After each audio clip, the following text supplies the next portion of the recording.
Hi, I'm Kelly Vaughn, and this is Inside Indy. And in fact, it is our first interview in the studio since the COVID-19 pandemic hit a little over a year ago.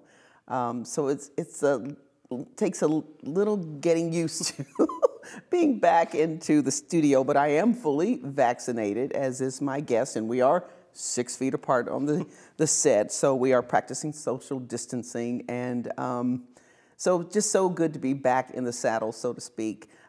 Today's show is about recovery.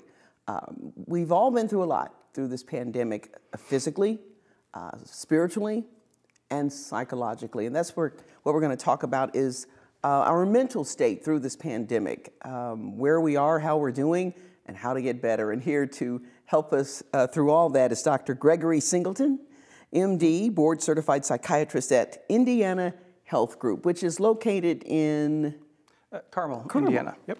Okay. Well, thank you for having me. Welcome to the show. Wow.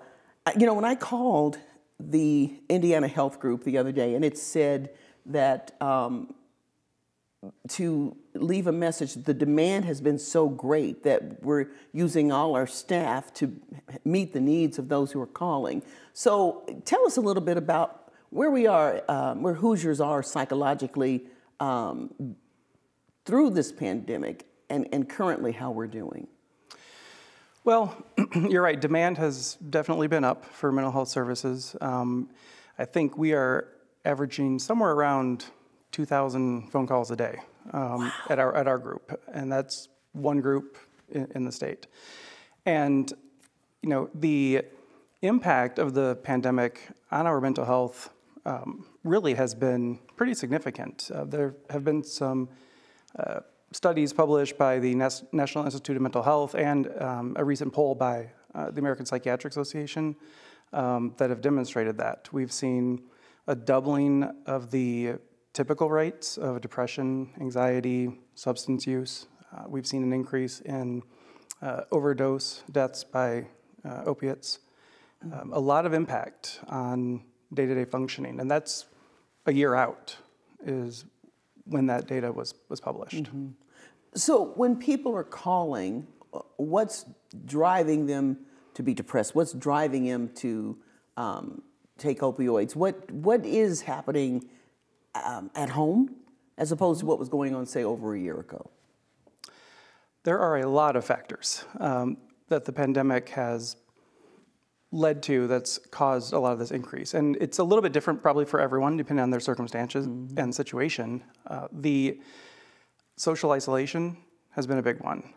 Having to be separate from our typical support groups, our typical coping mechanisms, whether that's church, going to the gym, for children and adolescents, going to school, interacting with their peers, attending concerts, having dinner with friends, all that stuff that I think that we kind of take for granted was suddenly and abruptly taken away, and we did not have access to that.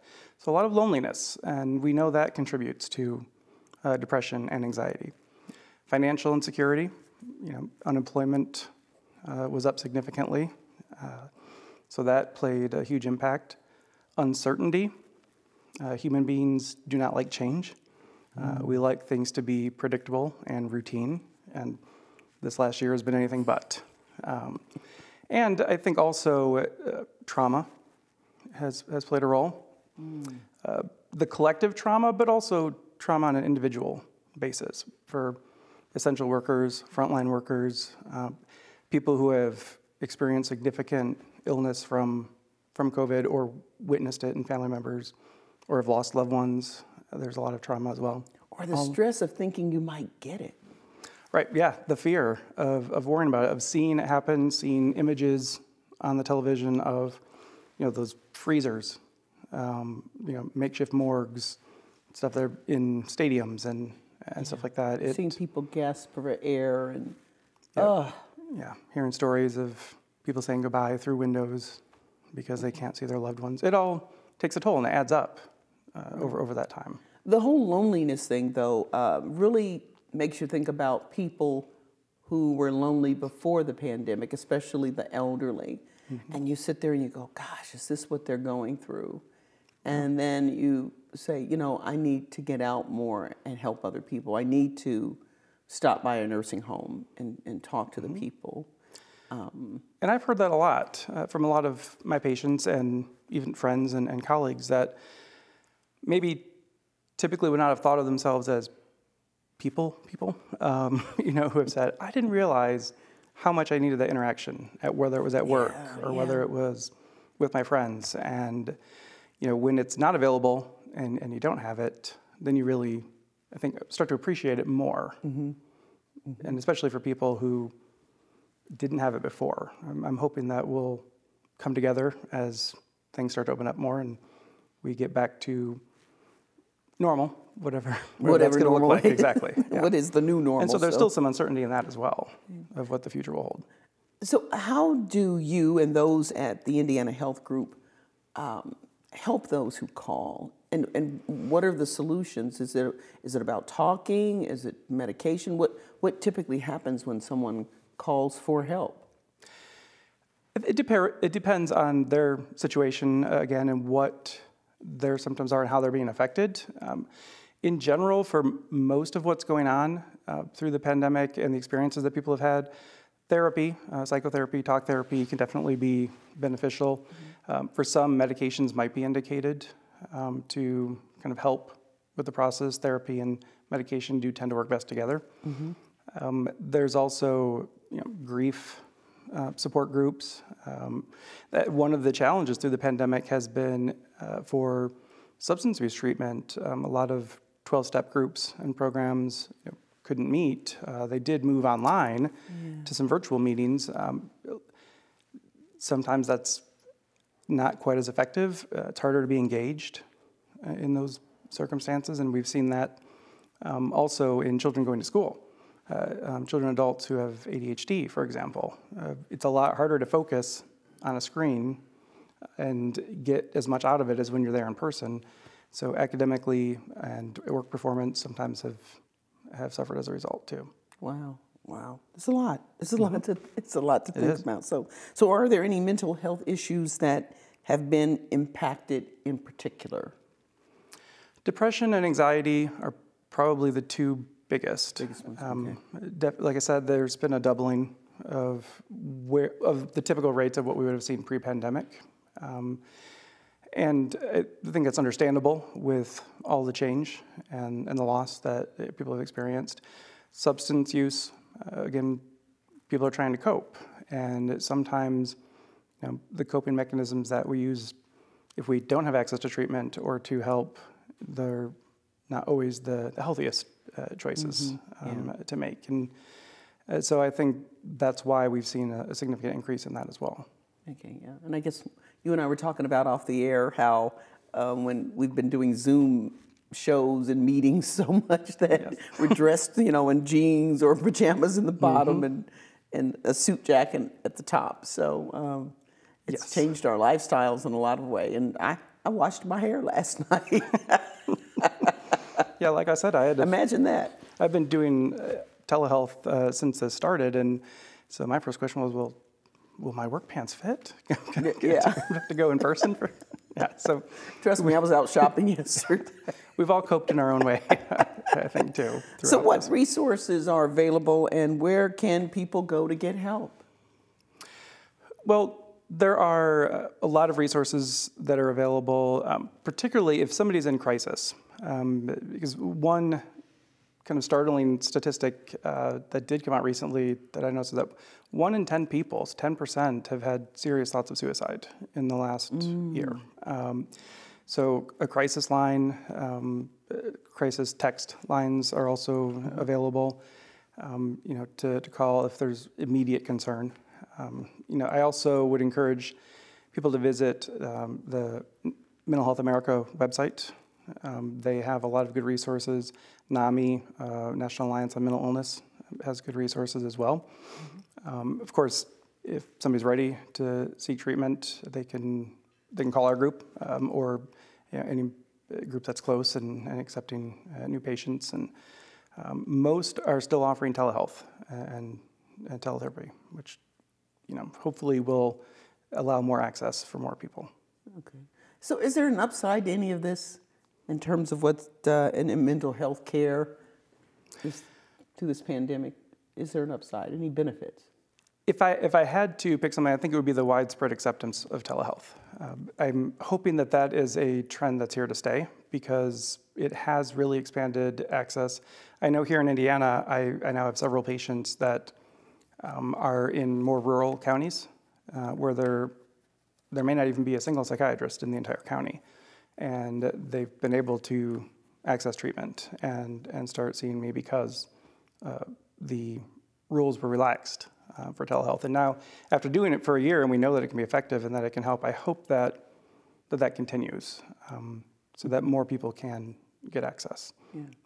Do you think with so many of us now feeling the loneliness, so many people being depressed, with so many people suffering anxiety, that the stigma attached to mental challenges may fade because, hey, when it happens to more people, we can all kind of relate to it? I hope so. I know there's been a lot of strides in recent years to decrease the stigma, and we've made a lot of progress. In fact, this is Mental Health Awareness Month. May is. Mental Health America started it back in 1949 for that reason, to decrease the stigma, so that more people are willing to seek treatment and help. And I think, with 50% of us over the last year having experienced some sort of impact on our mental health, according to the poll from the American Psychiatric Association, that's a big chunk. I'm hoping that more people will feel comfortable seeking treatment because it's more common than I think maybe they would have thought before. Okay, so if you need help, we have the number on the screen there. There's a suicide prevention lifeline and other information about the Indiana Health Group, and of course, Dr. Gregory Singleton, who is a psychiatrist there. We thank you so much, Dr. Singleton, for stopping by. Will you come back? Because I know we still got to get through the rest of this. Half of us are vaccinated and half not, but you come back and see us. I would love to. Okay, Yes, thank you so much. Thank you for joining us. And we'll be back here on Inside Indy with a trip to Indiana Avenue in downtown Indianapolis after this.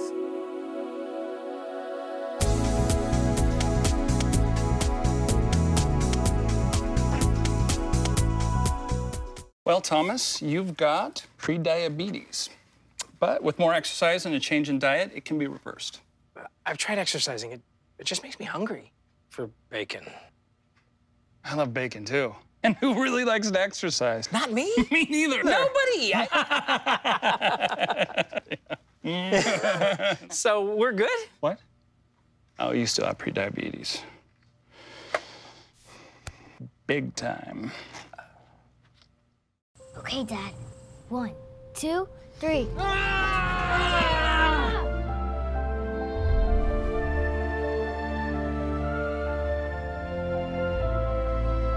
You saved me. Dad?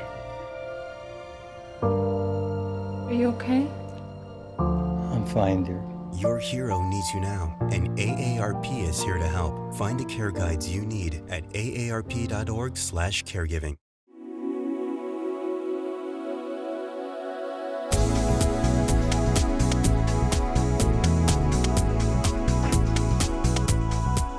And we're back here on Inside Indy, and as I promised, we're taking a trip to Indiana Avenue, a trip down memory lane.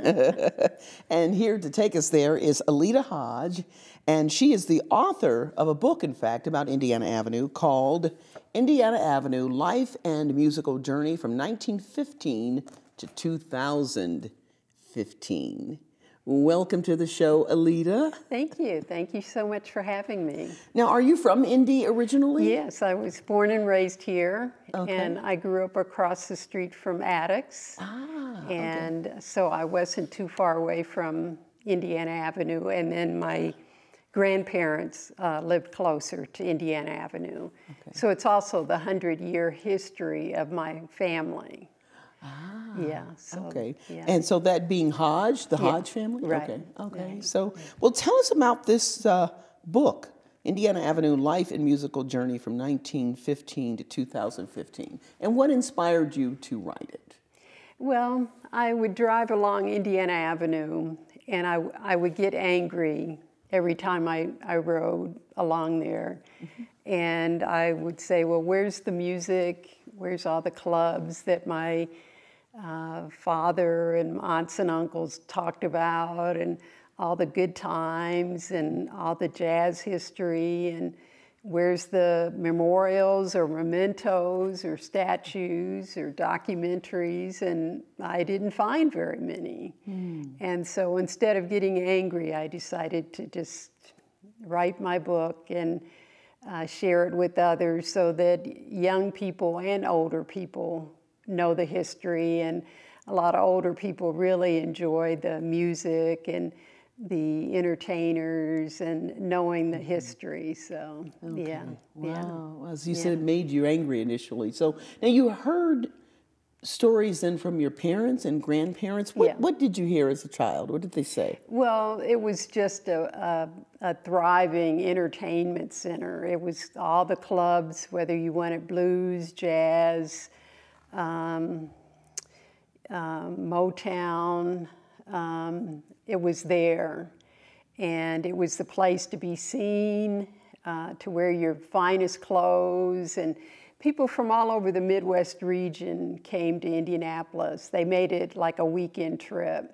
And then Indiana Avenue also was a bustling commercial center. It was filled with retail shops, candy shops, groceries, drugstore, doctor's office, dentist's office.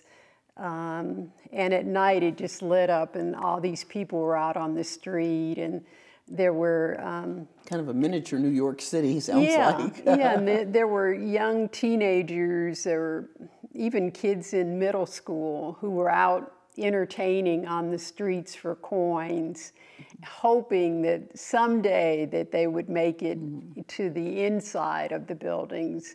And so one of those groups was one of the most famous groups, the Ink Spots. And so a lot of seniors remember them. They had a hit record back in the 30s, and then they continued with the whole doo-wop era. And and then I realized that in my neighborhood that there were a lot of, my neighbors were musicians.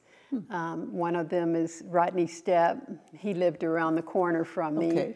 And there were some who sang in the choir and played in the musicals at Attucks.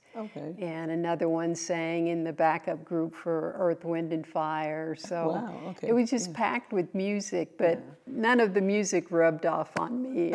I'm strictly an audience member. I'm safe that way. So, Rodney Stepp, we actually just interviewed him because he had a rough time with COVID-19. And so we are airing, I believe it's, well, it'd probably be before this actual broadcast, but we did have him on the show and talked he's a survivor. to him. Now, you mentioned Indiana Avenue and how it looked, and it was bustling and with stores. So do you have those pictures? Because I've never seen that. I see what I see now pretty much, even as a kid when I was growing up, and I can remember going to, I think that was the Madam Walker building. To see Superfly.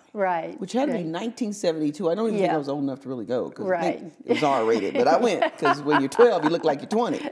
But so, but even back then, I don't remember it being. It wasn't very different. It was. It had its heydays in the 30s through the 50s. And so it was just little shops and little clubs and nightclubs, and there must have been like probably 10 candy and ice cream shops. So it was a family place for people to come out, especially on Sundays, and walk the avenue just like people walk the malls on Sundays, so. Okay, so we don't want to give away the book, but tell us a little bit about it, because here on the cover it says ragtime, blues, jazz, spiritual, bebop, doo-wop, Motown, opera, and hip-hop. And I see Michael Jackson here. So tell us a little bit about who you feature in the book as far as the history of Indiana Avenue. And And then we'll talk more about how people can get a copy of the book. Okay, great. Yeah, it starts in the, from 1915, and so one of the earliest people, it was Noble Sissel, and he was a ragtime musician, and he went on to produce the first black musical on Broadway with U.B. Blake. Wow. And then continued a whole career until he was like 86 years old, playing all kinds of music and producing plays and musicals. And then it includes Freddie Hubbard and Wes Montgomery and his brothers, and David Baker. He was from an Attucks grad, and he went to IU and became a professor of jazz music, and he actually wrote the first curriculum for jazz music. There wasn't that wasn't a curriculum beforehand.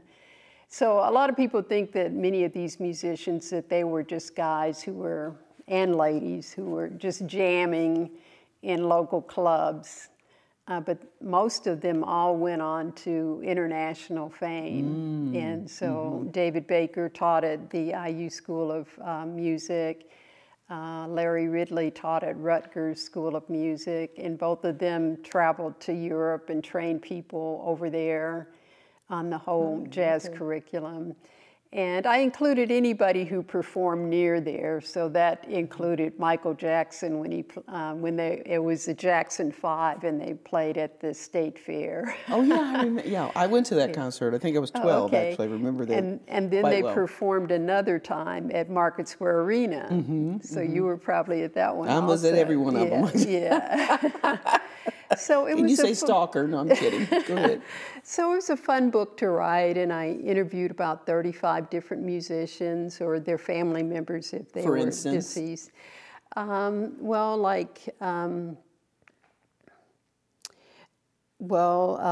Ridley and James Spradley and now is Mr. Russell Webster, his widow and his daughter, and there's is it James Johnson was the trumpet player?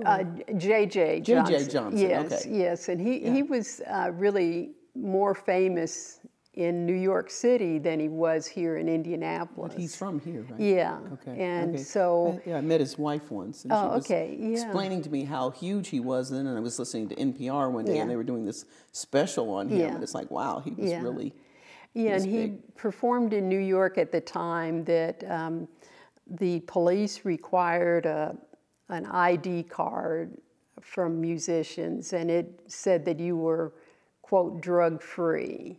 So there were a lot of musicians there who couldn't get that card, like Billie Holiday and Bird Parker from Kansas City.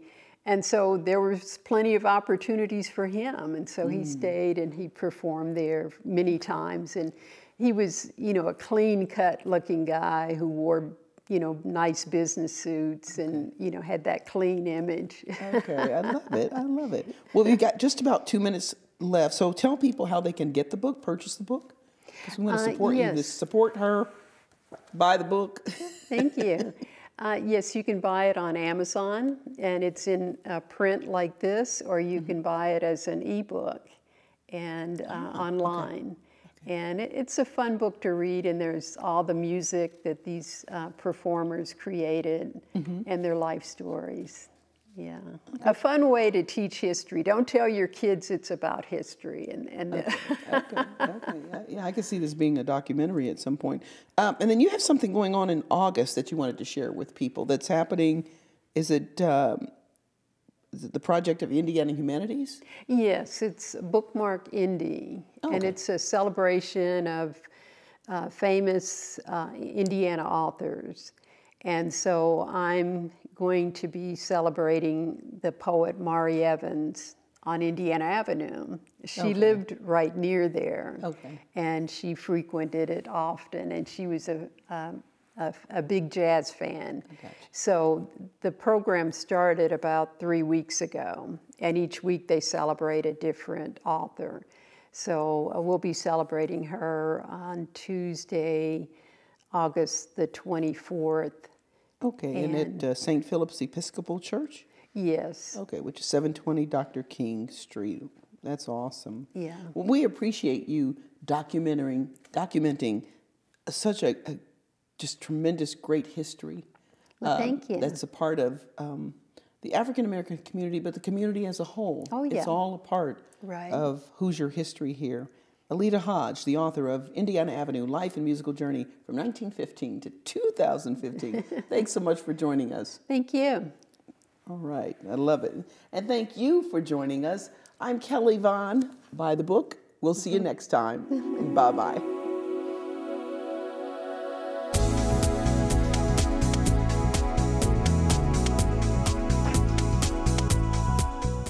$150/90.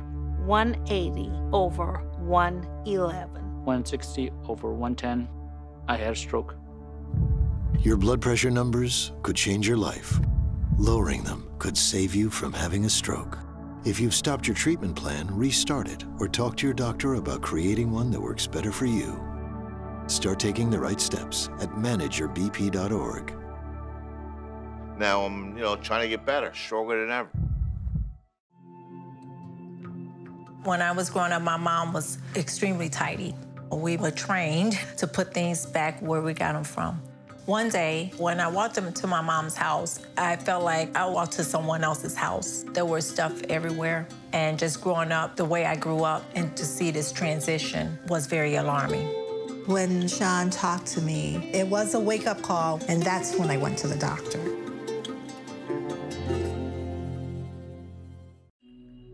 They say you don't have to be so strong, but this is my mother, my purpose. Strength is not optional. See, I lift her now like she raised me then, so I know my strength is super, but I'm still human. Oh, look who's here.